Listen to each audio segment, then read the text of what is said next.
ധരണീഗർഭസംഭൂതം വിദ്യുത്കാന്തി സമപ്രഭം കുമാരം ശക്തിഹസ്തം ച മംഗളം പ്രണമാമ്യഹം.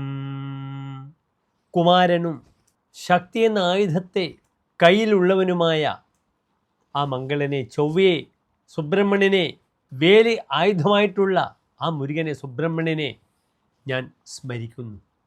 സുബ്രഹ്മണ്യൻ വിദ്യയുടെ ദേവതയാണ്. ഉപദേശം എന്നൊരു ഫലം സുബ്രഹ്മണ്യന് പറഞ്ഞിട്ടുണ്ട്. ഉപദേശം കൊടുക്കുന്ന വ്യക്തിയാണ്. ഞങ്ങൾക്ക് ജ്യോതിഷികൾക്ക് ഏറ്റവും നല്ല ഉപദേശം തരുന്ന വ്യക്തിയാണ് ചൊവ്വ. പലപ്പോഴും ചൊവ്വയെ സന്തോഷിപ്പിക്കാനാണ് ഷഷ്ഠിവ്രതമൊക്കെ ആചരിക്കുന്ന അമ്മമാർ. മക്കളുടെ ശ്രേയസ്സിന്, അവരുടെ വിവാഹത്തിന്, തങ്ങൾക്ക് സന്താന സൗഭാഗ്യത്തിന് വേണ്ടിയൊക്കെ സുബ്രഹ്മണ്യനെ നാം പ്രാർത്ഥിക്കും. അവിടെ ഓം വജദ്ഭുവേ നമഃ, വിദ്യയുടെ പൂർണ്ണതയ്ക്ക് വേണ്ടി ഓം വജദ്ഭുവേ നമഃ. മുരുകൻ, സ്കന്ദൻ, ഷൺമുഖൻ, വേലായുധൻ, അറുമുഖൻ, അപ്രകാരം തന്നെ ചൊവ്വയുടെ മറ്റൊരു പര്യായമാണ് വജദ്ഭൂഹു. അതിൻ്റെ ചതുർത്ഥിയാണ് നമഃ എന്ന് പറയുമ്പോൾ നാം ചതുർത്ഥി ഉപയോഗിക്കും. ഓം ഗുരവേ നമഃ, ഓം ദേവായ നമഃ. അപ്രകാരം വജദ്ഭൂ, ഓം വജദ്ഭുവേ നമഃ. ഇവിടെ അതിശക്തമായി ചൊവ്വ തൻ്റെ ഉച്ചരാശിയിലേക്ക് കാലെടുത്ത് വെച്ചിരിക്കുന്നു. എവിടെയാണ് ചൊവ്വയുടെ ഉച്ചരാശി? മകരത്തിലാണ്. മകരം മനിയുഗ്, മകരം 28 ചൊവ്വയുടെ അത്യുച്ച പോയിൻ്റാണ്, പൊസിഷനാണ്. അപ്രകാരം കർക്കിടകം 28 അതിനീച പോയിൻ്റാണ്. എല്ലാ ഉച്ചരാശിയുടെയും നേരെ ഓപ്പോസിറ്റ് 7ാം ഭാവം നീചരാശിയാകുന്നു. ഇപ്പോൾ മകരത്തിൽ ചൊവ്വ ഉച്ചത്തിൽ വരുമ്പോൾ അപ്രകാരം തന്നെ 6 മാസം കഴിയുമ്പോഴേക്കും ഏകദേശം ചൊവ്വ നീചരാശിയിലേക്കും വരും. പക്ഷെ വലിയ ദോഷങ്ങൾ കർക്കിടക രാശിയിൽ ചൊവ്വക്ക് പറഞ്ഞിട്ടില്ല. പലപ്പോഴും ജലത്തിലൂടെ ധനം ലഭിക്കുവാനും ഒക്കെ ചൊവ്വ കർക്കിടകത്തിലെ ചൊവ്വക്ക് ഫലം പറഞ്ഞിട്ടുണ്ട്. പക്ഷെ വൈകല്യവും മൂർഖ സ്വഭാവവും പ്രകടിപ്പിക്കുന്നു മാത്രം. അതിന് പരിഹാരം കണ്ടെത്തുകയാണെങ്കിൽ ആ ചൊവ്വ, കർക്കിടകത്തിലെ ചൊവ്വ നല്ലതാണ്. ഇവിടെ ചൊവ്വ എന്താണ്? ചൊവ്വയുടെ കാരകധർമ്മങ്ങൾ ഭ്രാത, സത്വം ച, ഭൗമഹ, ക്ഷിതിരപി. ലോകത്തെ മുഴുവൻ നിയന്ത്രിക്കുന്ന ഭൂമിയുടെ കാരകത്വമുള്ള ഗ്രഹമാണ് ചൊവ്വ. ക്ഷിതി എന്ന് വെച്ചാൽ ചൊവ്വ. ഭ്രാത സഹോദര കാരകനാണ്. സത്വം തൻ്റെ ഇളകാത്ത മനസ്ഥിതി, ധൈര്യം, ഇതൊക്കെയാണ് ചൊവ്വയെ കൊണ്ട് ചിന്തിക്കുന്നത്. അതിനാൽ ചൊവ്വ ഉച്ചരാശിയിൽ വരുമ്പോൾ മേൽപ്പറഞ്ഞ ഗുണങ്ങളെല്ലാം ഒരു വ്യക്തിക്ക് വർദ്ധിക്കാം. അദ്ദേഹത്തിന് സധൈര്യം കാര്യങ്ങൾ ഇംപ്ലിമെൻറ്റ് ചെയ്യുവാനുള്ള ഒരു പവർ ലഭിക്കും, സത്വഗുണം ലഭിക്കും. അദ്ദേഹത്തിന് ഭൂമി ലഭിക്കാം, ഭൂമിയുമായിട്ട് ബന്ധപ്പെട്ട ക്രയവിക്രയങ്ങൾ ഉണ്ടാകാം, വീട് നിർമ്മിക്കാം, കൺസ്ട്രക്ഷൻ വർക്കുമായി ബന്ധപ്പെടുന്ന വിഷയത്തിൽ നല്ല രീതിയിൽ മുന്നോട്ട് നീങ്ങാം. പലപ്പോഴും ആഴക്കടലിൽ ഖനനം ചെയ്യാം. കരിമണൽ ഖനനം മുതലായ വലിയ വിഷയങ്ങളൊക്കെ ചൊവ്വയെ കൊണ്ടാണ് ചിന്തിക്കുക. ഏതായാലും എൻ്റെ പ്രിയപ്പെട്ട പ്രേക്ഷകർക്ക് ഈ ചൊവ്വ വളരെ അനുകൂലമായി ഭവിക്കട്ടെ. ചൊവ്വ മകരം 1-നാണ് മകരം രാശിയിലേക്ക് വന്നിരിക്കുന്നത്, അതായത് ജനുവരി 15-ാം തീയതി. ആ ചൊവ്വ ഇനി 40 ദിവസക്കാലം, അതായത് ഫെബ്രുവരി മാസം 23-ാം തീയതി വരെ, കുംഭമാസം 11-ാം തീയതി വരെ ഈ ചൊവ്വ ഒരു പ്രതാപവാനായി തൻ്റെ രാശിയിൽ നിൽക്കും. ഇത് 4 രാശിക്കാർക്ക്, മേടൻ രാശിക്കാർക്ക് ചൊവ്വ വളരെയധികം ഫലം ചെയ്യും. ആ 7 ശനിയും 3-ലെ വ്യാഴവും കൊണ്ട് വീർപ്പുണ്ടെന്ന് 7 ശനിക്കാർക്ക് ഈ ചൊവ്വ എന്ത് പ്രദാനം ചെയ്യും? രുചക മഹായോഗം ചെയ്തു നിൽക്കും. ചൊവ്വ തൻ്റെ സ്വക്ഷേത്രങ്ങളായ മേടം, വൃശ്ചികത്തിലും ഉച്ചക്ഷേത്രമായ മകരത്തിലും ലഗ്നാൽ 1-ാം ഭാവം 4, 7, 10 ഭാവങ്ങളിൽ നിൽക്കുകയാണെങ്കിൽ അതിനാണ് നാം എന്ത് പറയുക?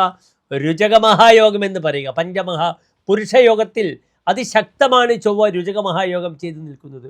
ഉത്സാഹ ശൗര്യധന സാഹസവാൻ ശ്രീമാൻ രണേഷു വിജയി നൃപവല്ലഭസ്യ. രാജാവിൻ്റെ പ്രിയപ്പെട്ട ആളാകും. ചൊവ്വ സേനാനായകനാണ്. അതിനാൽ യുദ്ധം നയിക്കാൻ ചൊവ്വയ്ക്ക് കരുത്തുണ്ടാകും. ഉത്സാഹം വളരെയധികം പ്രകടിപ്പിക്കും, ശൂരത പ്രകടിപ്പിക്കും. സാഹസവാൻ, അതുമാത്രമേ ദോഷമുള്ളൂ. എന്താണ് സാഹസവാൻ? യത് കാര്യം ദ്യഹ അസമീക്ഷകരോതി സഹ സാഹസവാൻ. ആരാണോ പൂർണ്ണമായും മനസ്സിലാക്കാതെ എടുത്തു ചാട്ടുന്നത് അദ്ദേഹത്തെയാണ് എന്ത് പറയുക? സാഹസവാൻ എന്ന് പറയുക. സാഹസ പ്രവൃത്തി ചൊവ്വയുടെ സ്വഭാവത്തിലുള്ളതാണ്, രക്തത്തിൽ അലിഞ്ഞതാണ്. കാരണം ചൊവ്വ രക്തകാരകനാണ്. പെട്ടെന്ന് ശരീരത്തിലെ രക്തത്തിന് ഹൈ പ്രഷർ വരും ചൊവ്വ ബലവാനാകുമ്പോഴൊക്കെ തന്നെ. അതിലാണ് സാഹസികത എന്ന് പറയുന്നത്. അതിനാൽ സാഹസികതയ്ക്ക് ചൊവ്വ പേര് കേട്ട ആളാണ്. അത് നിയന്ത്രിച്ചാൽ ഈ ചൊവ്വ മേടൻ രാശിക്കാർക്ക് 10-ാം ഭാവത്തിൽ നിന്നു കർമ്മത്തിലുള്ള ശ്രേയസ്സിനെ ഉണ്ടാക്കുന്നു. കർക്കിടക രാശിക്കാർക്ക് അവരുടെ കർമ്മവും സന്താന വിഷയത്തിലേക്കും പൂർണ്ണതയുണ്ടാക്കുന്നു. വൃശ്ചികൻ രാശിക്കാർക്ക് ഭൂമിയും അനുഭവങ്ങളും കൊടുക്കുന്നു. മകരൻ രാശിക്കാർക്ക് ചൊവ്വ 4-11 ഭാവാധിപനാണ്. ഭൂലാഭം ഉണ്ടാകുന്നു. തൻ്റെ പദവി പൊസിഷൻ മുന്നോട്ട് നയിക്കപ്പെടുന്ന ധാരാളം ഗുണങ്ങൾ ഈ ചൊവ്വ പ്രകടിപ്പിക്കുന്നു. ചൊവ്വയുടെ ആശ്രയഫലം പോലും വളരെ നന്നായിട്ടാണ് മകരത്തിൽ പറഞ്ഞിരിക്കുന്നത്. ഖ്യാതസ്വച്ഛേ ഗണപുരബല ഗ്രാമാഗ്രണീഹി. തൻ്റെ ഗണം, തൻ്റെ കൂട്ടത്തിൽ താനുമായി ബന്ധപ്പെടുന്ന പുരം, പട്ടണം, ഇവിടെയൊക്കെ അഗ്രണീഹി നേതൃത്വത്തിലെത്തുന്നു ചൊവ്വ. പൊളിറ്റീഷ്യൻസിന് ഏറ്റവും നല്ല ഗുണം തരുന്നു ഈ ചൊവ്വ. യുദ്ധം ചെയ്യാനും രാഷ്ട്രത്തെ നയിക്കുവാനും മുന്നിൽ നിൽക്കുവാനും ഒരു സേനാനിയായി കാര്യങ്ങൾ നീക്കുവാനുമുള്ള കരുത്തു തരുന്നു ഈ ചൊവ്വ എന്നറിയുക. മേടം മുതൽ 12 രാശിക്കാരുടെയും ശുഭാശുഭ ഫലങ്ങളാണ് നാം ചർച്ച ചെയ്യുന്നത്. നിങ്ങൾ ശ്രദ്ധിക്കുക.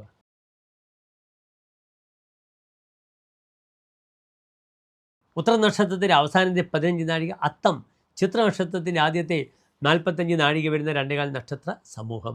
ഇവിടെ ചൊവ്വ ബലവാനായി മകരരാശിയിൽ നിൽക്കുന്നു, ഉച്ചരാശിയിൽ നിൽക്കുന്നു.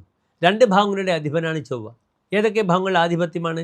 ചൊവ്വ 1 അഷ്ടമാധിപനാണ്, 8ാം ഭാവത്തിൻ്റെ ആധിപത്യമാണ്. മേടൻ രാശിയുടെ ആധിപത്യമാണ്. അഷ്ടമാധിപനായ ഗ്രഹമാണ് ഉച്ചരാശിയിൽ നിൽക്കുന്നത്. അതിനാൽ അഷ്ടവുമായി ബന്ധപ്പെട്ട ഭാവങ്ങൾക്കൊക്കെ തന്നെ ക്ലേശങ്ങൾ ഉണ്ടാകും. എന്താണ് 5ാം ഭാവം? ചൊവ്വ 5ാം ഭാവത്തിൽ നിൽക്കുന്നു. പ്രജ്ഞ, മേധ, പ്രതിഭ, വിവേകശക്തി, പുരാതനം, പുണ്യം, മന്ത്ര, അമാത്യ, തനൂജാഹ, പഞ്ചമത, സൗമര്യസമപി ചിന്ത്യം. നല്ല മനസ്സാണ്. 5 ചൊവ്വ വരുമ്പോൾ ഒരിക്കലും നല്ല മനസ്സിലുണ്ടാവില്ല. മറ്റുള്ള നശിപ്പിക്കാനുള്ള ബുദ്ധി ചെയ്യും. ഇവിടെ ചൊവ്വ ഉപദേശിയാണ്. നല്ല കൺസൾട്ടൻ്റായി മറ്റുള്ളവരെ എങ്ങനെ ഉപദ്രവിക്കാം അല്ലെങ്കിൽ പ്രശ്നങ്ങളുണ്ടാക്കാം, ഈ രീതിയിലുള്ള ചർച്ചയ്ക്കും പരിഹാരത്തിനൊക്കെ ചൊവ്വ വളരെയധികം സന്നദ്ധമാകും. ഒരു വ്യക്തി അതിൽ നിന്നും, ആപത്തിൽ നിന്നും, സർക്കാരുമായി ബന്ധപ്പെട്ട ക്ലേശങ്ങളിൽ നിന്നെല്ലാം രക്ഷിക്കാൻ പ്രാപ്തനാണ്. അതിനാൽ സൂക്ഷ്മമായ ബുദ്ധി ഉപയോഗിക്കുന്ന ആളുകൾക്ക്, കന്യരാശിക്കാർക്ക് ഈ ചൊവ്വ വളരെയധികം ഗുണം ചെയ്യും. അസുതോ ധനവർജിത സ്ത്രീകോണേ. 5ാം ഭാവത്തിൽ ചൊവ്വ വന്നാൽ സന്താനത്തിന് നാശമുണ്ടാകും, ധനം കൈവിടുമെന്നാണ് പറഞ്ഞിരിക്കുന്നത്. അതൊരു പരിധിവരെ കറക്റ്റാണ്. 5ൽ ചൊവ്വ വരുമ്പോൾ സന്താനങ്ങൾക്ക് നല്ലതല്ല. ചൊവ്വ ഭാഗ്യാധിപനാണെങ്കിൽ 5ാം ഭാവത്തിൽ വന്നാൽ ഗുണമുണ്ടാവും. അഷ്ടമാധിപനാണ്.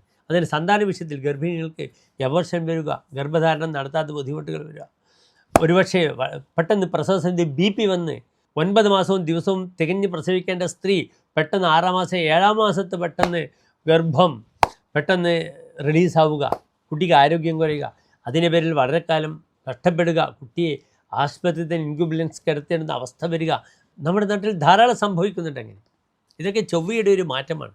രക്തകാരകമാണ് ചൊവ്വ. പെട്ടെന്ന് BP കൂടും.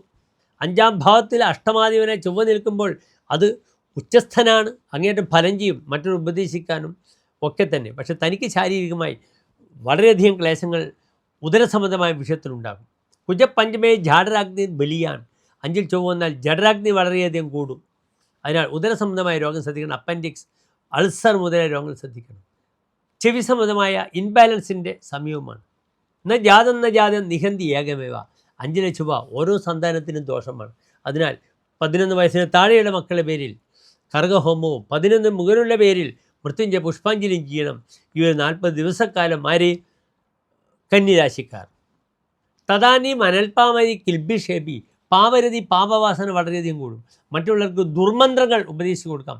5ാം ഭാവം മന്ത്രസ്ഥാനമാണ്. താൻ മന്ത്രിയാകുമ്പോൾ ദുർമന്ത്രങ്ങൾ ഉപയോഗിച്ച് കൊടുക്കും, ദുരുപദേശങ്ങൾ കൊടുക്കാം. അങ്ങനെയുള്ള ധാരാളം പേരുണ്ട്. ഇവരും പച്ചക്കറി മാത്രം ശാകാഹാരിയായ ചാണക്യൻ ഒരു വംശത്തെ മുഴുവനും നശിപ്പിച്ച് കൈമേൽ കൊടുത്ത ആളാണ്. മൗര്യവംശത്തിന് വേണ്ടി ചന്ദ്രഗുപ്ത മൗര്യന് എല്ലാ സന്നാഹവും ബൗദ്ധിക തലത്തിൽ കൊടുത്ത് നന്ദവംശത്തെ ചുട്ടരിച്ച് കളഞ്ഞ ബുദ്ധി ചാണക്യൻ്റെതാണ്. അതാ പറഞ്ഞത്. അതുകൊണ്ടാണ് ഞാൻ പറയുന്നത്, വളരെയധികം സൂക്ഷ്മമായ ബുദ്ധി ഉപയോഗിച്ച് കൊടുക്കും. അനൽപാമതി കിൽബിഷേവി. പാവരതിയിൽ അനൽപമായ മതിയാ, ഇച്ചിരിയൊന്നുമില്ല, അങ്ങേയറ്റം ബുദ്ധി, പാപവാസന. സ്വയം ദുഗ്ധവത്. പാലിനെ പോലെ അവസാനം തിളക്കും. തപ്പിയതേ അന്തസ്സദൈവ. എന്ത് ചെയ്ത് കഴിഞ്ഞാലും അവസാനം റിഗ്രഷൻ വരാം. ചാണക്യന് റിഗ്രഷൻ വന്നു എന്ന് നമുക്കറിയില്ല. പക്ഷേ ചാണക്യൻ്റെ അവസാനം മരണം തൻ്റെ മറ്റൊരു മന്ത്രിയുടെ കയ്യിൽ തന്നെയായിരുന്നു. ബിന്ദുസാരനാൽ നിഷ്കാസിതനായ ചാണക്യൻ അവസാനം ബിന്ദുസാരൻ തെറ്റി മനസ്സിലാക്കി ചാണക്യനെ ക്ഷണിച്ച സമയത്ത് അദ്ദേഹം പുൽക്കുടിലിൽ തപസ്സനുഷ്ഠിക്കുകയായിരുന്നു. പക്ഷെ അദ്ദേഹം അറിഞ്ഞില്ല. ഇത്രത്തോളം അറിവുള്ള പാണ്ഡിത്യമുള്ള ചാണക്യന് മനസ്സിലാക്കിയില്ല ആ പുൽക്കുടിലിൽ തനിക്ക് അഗ്നിഗോളമായി ശത്രു തീയിടുന്നതെന്ന് അദ്ദേഹം അറിഞ്ഞില്ല. അങ്ങനെ സ്വയം തീ കൊണ്ട് പിടഞ്ഞു മരിക്കുന്ന ഒരു ചാണക്യനാണ് ഇത്രയധികം ബുദ്ധി ഉപദേശിച്ച ചാണക്യനും വന്നത്. ഏതായാലും ഉദരസംബന്ധമായ രോഗം നോക്കണം, ചെവി സംബന്ധമായ രോഗം നോക്കണം, മക്കൾക്ക് ബുദ്ധിമുട്ടില്ലാതെ നോക്കണം, മക്കളോട് വാശി പ്രകടിപ്പിക്കേണ്ട. ഇതൊക്കെ ചെയ്താൽ ഈ ഒരു 40 ദിവസക്കാലം വളരെയധികം ഗുണപരമായ ഒരവസ്ഥ കന്നി രാശിക്കാർക്ക് സംജാതമാകും. നന്ദി, നമസ്തേ.